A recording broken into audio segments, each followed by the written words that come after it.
Hello viewers and welcome to the very first episode of the Running Mech. This has been something that has been cooking for a while. Lancer is one of my most favorite thing now, and I have made series of videos on the mechs, the rules, but never actually show my viewers how one really plays Lancer or how it feels to play Lancer. So, here's what this series is going to be about. 4-player mechs, a bunch of NPC, both walk in the arena, and one team will come out. Both will be controlled by me, but all will have to obey the divine law that is RNGesus. Anyway, let's get this first episode officially started by introducing our first contenders.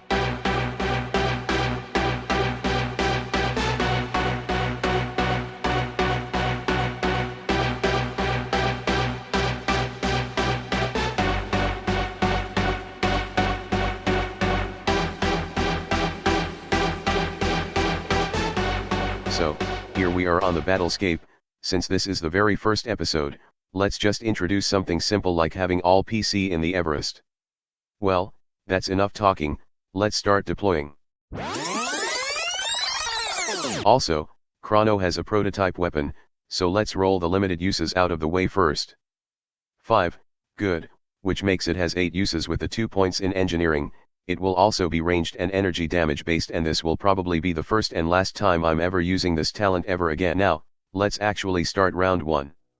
The first move will of course, be done by the players, starting with Chrono. Oh right, almost forgot to mention, this is a one-shot mission, so Chrono immediately pops their core, and moves, boost, and boost again as a free action towards the closest piece of cover. You are going to see this repeated a lot in this battlescape because this is a 40 by 40 spaces map. With nothing else to do, they prepare to skirmish. Next turn is done by Grunt Ace 1, because if you gonna die, you might as well die fast. Ace is going to skirmish Chrono, but there's a problem, Chrono is not in its weapon range, so it has to move forward. Chrono launched their prepared skirmish, and failed miserably. Ace launched its attack, also failed miserably. I then marked damage for the surrounding cover for some reasons. Okay, yeah, I'm gonna be straight, I haven't played Lancer with anyone for more than a year, so I'm feeling the rust, and you can see it in the rest of this video. Ace 1 then quickly boosted back to avoid danger. North Star takes the next turn, pops their core, then activates their Type 3 shield against the archer just for good measure. Then they move, free boost, and boost towards a cover. With nothing to do, they prepare to skirmish. Grunt Ace 2 rushed into battle, firing its missiles at North Star, which missed. I'm not even surprised anymore, I'm just disappointed. Instead of moving back for safety, Ace 2 boosted forward to drop bomb on North Star. At this point I got forgetful as North Star used prepared skirmish against the Ace with its pistol, 1 missed, and 1 hit, but Ace dodged it with its reaction.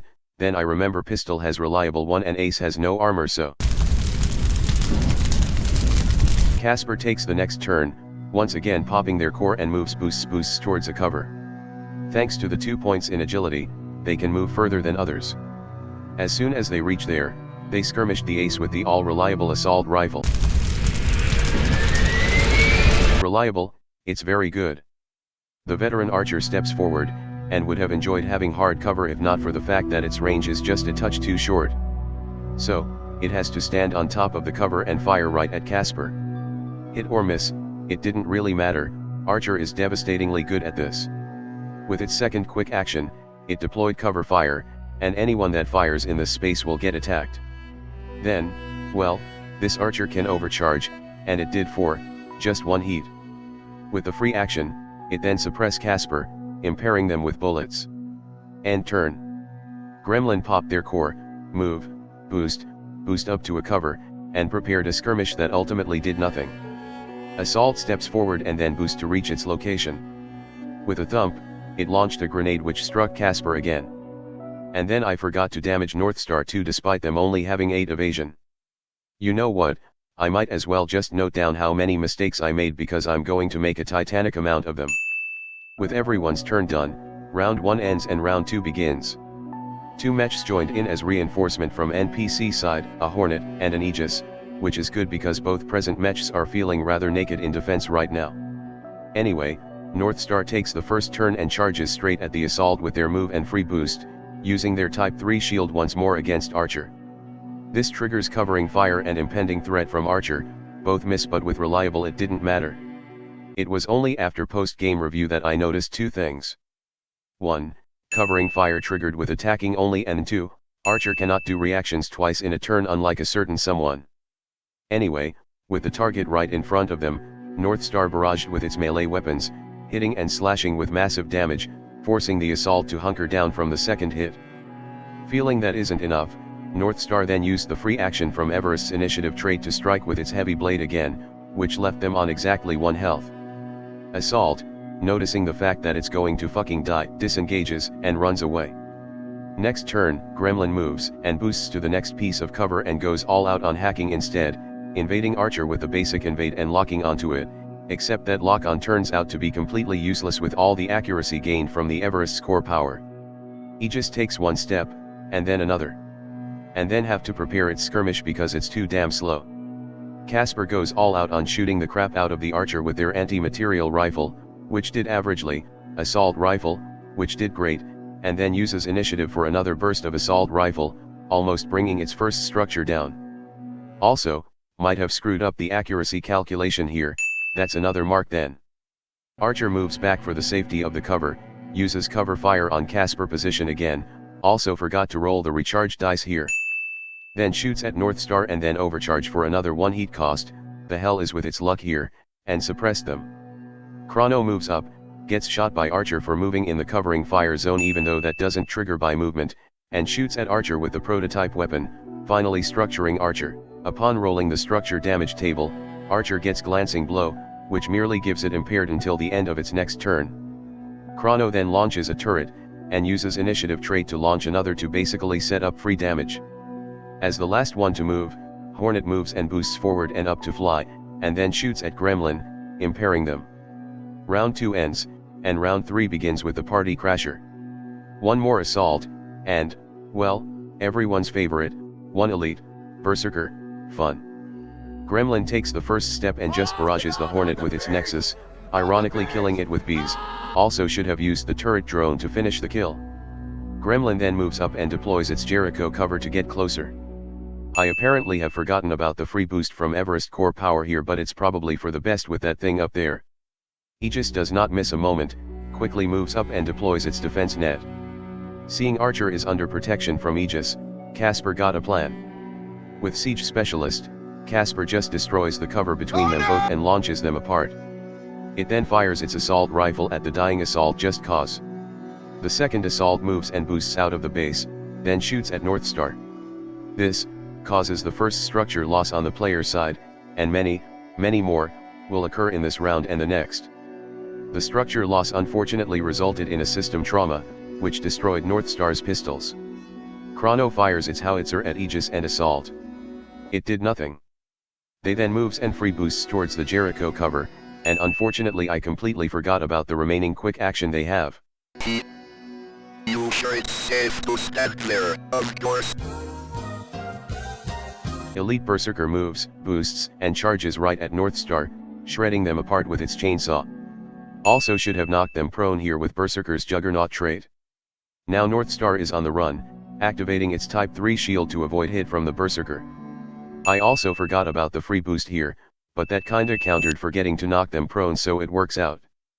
Unfortunately, the movement triggers reaction fire from Archer, and then Archer shoots them again on its turn, structuring them again, or would have if I didn't forget to click here. This gives them a direct hit, which stuns them. It then moves to the safety of Aegis defense net and suppresses Casper again. No overcharge this round because I'm starting to feel that maybe giving Archer overcharge this early was a bad idea.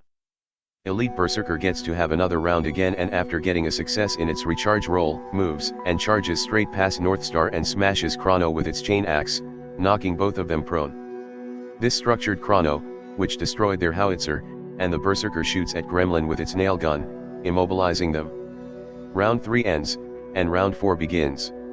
Chrono starts off the round by launching both of its RPG. They did nothing, again. Only Aegis takes damage, and even then its special trait halves the damage, and its armor absorbed it. Even the extra hit from the turret did almost nothing. Also forgot that damage reduction is armor first and resistance second here, remember that. I then continued to forget about the free boost as Chrono overcharged to boost away from the Berserker after using their move to get up, also getting hit in the process, leaving it at 1 health. Assault 2 moves up and barrages, first firing a grenade at Gremlin, Chrono, and its boss. This only hit Gremlin thanks to hard cover, structuring them which destroy their Jericho deployable cover, that already comes out. Gremlin has custom paint job but it failed miserably at its job. The other attack is at Northstar with its assault rifle, which it amazingly misses despite Northstar being a goddamn target right now. Gremlin shows off the power of 2 points in systems as they invades Berserker just barely, and then shoots it with their heavy machine gun that deals shit damage. They then overcharge, completely forgetting about Everest initiative trait, and then suppress the Berserker. Aegis takes a shot at Northstar next turn, and actually hits them unlike the dedicated pain in the ass mech, setting them on fire. Northstar passes the turn to clear the stunned condition, also fails to remove the burn and take 2 more damage. Elite Berserker moves towards Casper, gets shot by Gremlin in the process and gets structured, but it only merely gives it an impaired. With a barrage, it slashes Casper with its chain axe, bonus damage from Retribution rips right through their first structure, destroying their anti-material rifle, and then just nails them to the floor with its nail gun. Casper, in a 200 IQ move, uses Siege Specialist to destroy the cover right besides them and launches both apart. This destroys the mortar in the process from structuring themselves. Seriously, why is there so many destroyed weapons in this mission? And then invade the Berserker, overcharge, then shoot at it again, which did some damage.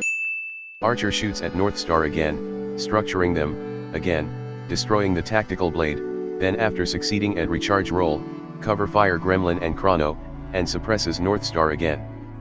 Berserker takes the final turn and casually walks towards Casper, ramming them onto the ground and slashing at them, also forgot about the bonus damage from Retribution here.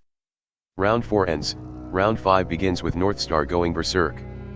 They overcharge, which should increase their heat here, and charge straight at the Assault and Archer, which should have get them shot by Archer. With its only melee weapon, Northstar strikes Archer and with Executioner activated, strikes Assault back. Then with the free action, repeats everything again. Now, you probably already noticed that Executioner cannot be used twice in a round, and Aegis trait here would have the damage on Archer, but at this point, my brain is a mush, and also fuck that Archer. The turret drone also helps a bit in adding damage, and finally Northstar locks onto Aegis with its last action. Assault then shoots and slashes at Northstar before running away, it gets gunned down like a dog from the Overwatch.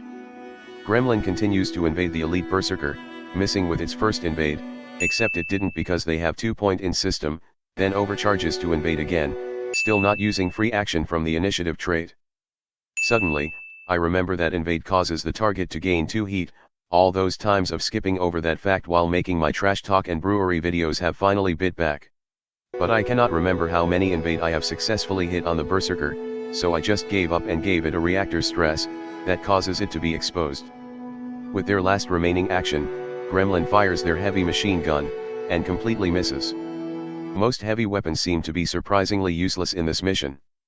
Aegis, upon seeing both of its non-insane friends are dead and its boss is going crazy, it runs the fuck out.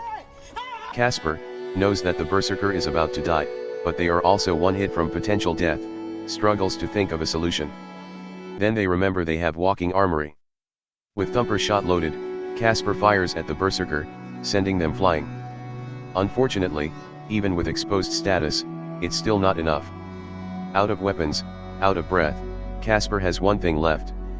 A humble grenade. Berserker fails the agility save and freaking dies. Round 5 ends, and so is the mission. With that, the team has won, but at such a great cost that they are going to spend almost all of their repairs to patch up. If they aren't piloting Everest, the repair cost would be even more staggering. So, let's point out a couple things.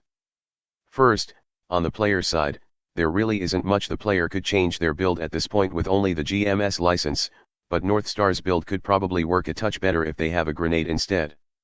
It was also incredibly frustrating when Chrono kept missing all the delicious multi-hit attack, difficulty could easily wreak havoc at level 0. On the NPC side, it really does seems that there's way too many strikers.